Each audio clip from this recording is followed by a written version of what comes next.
Medición de la inteligencia emocional es uno de los componentes principales de nuestro curso, puesto que la inteligencia emocional, al igual que en los últimos tiempos hemos venido hablando mucho acerca de inteligencia experiencial, inteligencia abstracta y demás, se vuelve una de las habilidades quizá más importantes que nosotros podemos estar analizando en cualquiera de los ámbitos de aplicación de la psicología.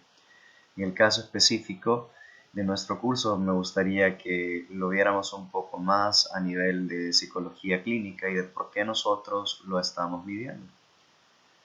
Veamos algunas implicaciones de la inteligencia emocional en nuestras vidas cotidianas. Me doy el permiso de leerlo tal cual y después discutirlo un poco.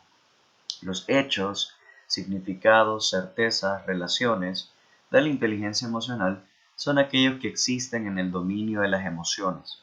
Así, los sentimientos son hechos, los significados son significados sentidos, las certezas son certezas emocionales y las relaciones son relaciones interpersonales.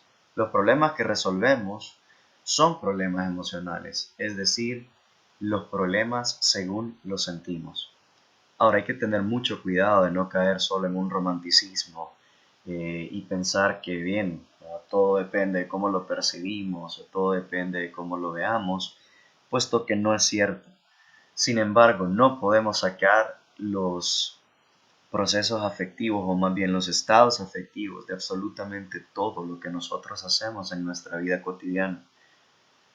Los hechos muchas veces son hechos según nosotros los sentimos. Y de hecho, cuando nosotros aprendemos, las implicaciones afectivas juegan un rol muy importante en la forma en la que nosotros almacenamos y recordamos y también utilizamos la información que hemos aprendido.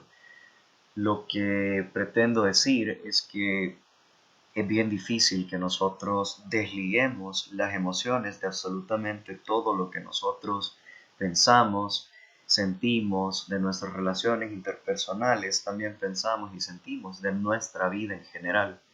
Por ende, entender cómo una persona está procesando las emociones o la inteligencia que esta persona tiene para utilizarlas y para comprenderlas se vuelve muy importante a la hora de hacer un análisis o hacer un estudio. Una habilidad que tiene mucha relevancia. Veamos todo lo que la inteligencia emocional nos permite ver, nos permite hacer. Primero nos permite percibir con exactitud emociones tanto propias como de otras personas también.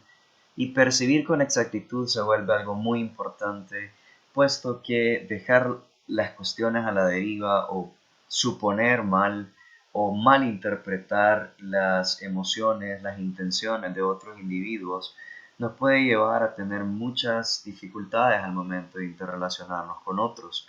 Pensemos, por ejemplo, el percibir mal a una persona que estaba distraída o una persona que sencillamente hoy no se sentía bien y tomarlo como si fuera una ofensa o tomarlo como si la persona adrede me ignoró en un supermercado o en un lugar específico y las implicaciones que eso podría llegar a tener para mí posteriormente.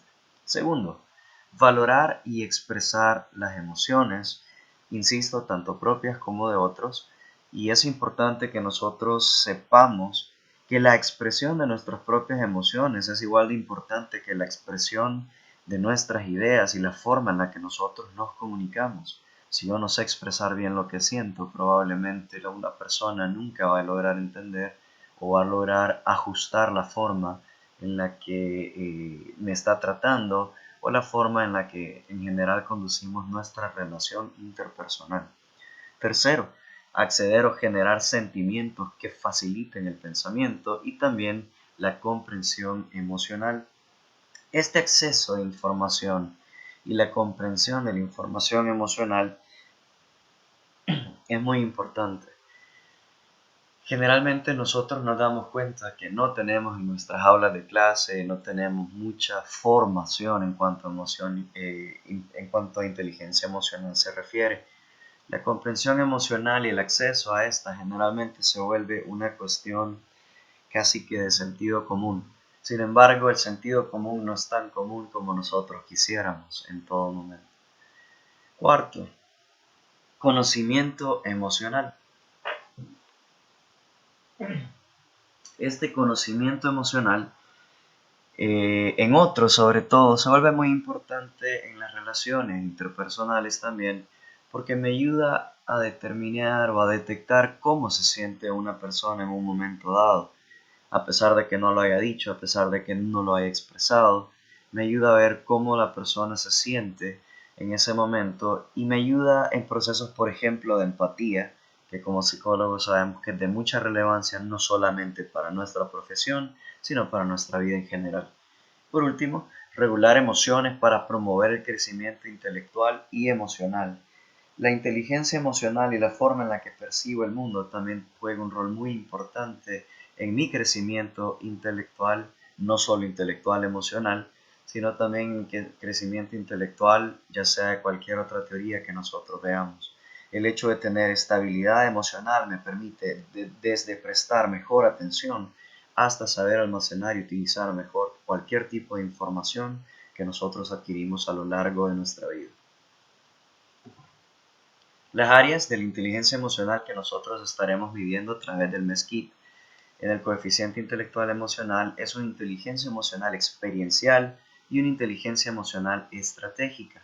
La experiencial hacer referencia a todos los elementos que tienen que ver con cómo experimentamos las emociones, cómo las percibimos, mientras que la estratégica es cómo puedo utilizar las emociones para facilitar algunos procesos de mi vida cotidiana. Estas áreas se subdividen en 4 ramas en el mezquite. La primera es la percepción emocional, es decir, percibir emociones de uno mismo en los demás y también de objetos de arte, narraciones, música y otros estímulos. La segunda rama, que es la facilitación emocional, que es la capacidad que tenemos de generar, utilizar y sentir las emociones de forma necesaria para comunicar nuestros sentimientos y también usarlo, en otros procesos cognitivos. La tercera, que es la comprensión emocional, es la capacidad que tengo para comprender la información emocional, tanto verbal como también en la expresión facial y también en el tono de voz, etcétera, y también entender cómo estas emociones pueden ser combinadas a lo largo del tiempo y cómo van evolucionando también en esas transiciones. Son importantes estas habilidades puesto que eh, las emociones se combinan para crear emociones mucho más complejas de determinar y es importante que nosotros podamos segmentarlas. Por último, el manejo emocional, que es la cuarta rama, es la capacidad de abrirse a los sentimientos y de modularlos en uno mismo y en los demás para promover la comprensión verbal y el crecimiento en general. En este pequeño video he tenido la intención de que veamos un análisis global de por qué nosotros medimos inteligencia emocional y cuál es la estrategia que vamos a utilizar a través de la herramienta psicométrica para poder medirlo. Al final, esta prueba nos va a arrojar un coeficiente intelectual emocional total que lo vamos a tener que analizar según el gráfico que la prueba nos genere a través de las plataformas y en base a eso pues combinarlo posteriormente con una prueba de personalidad.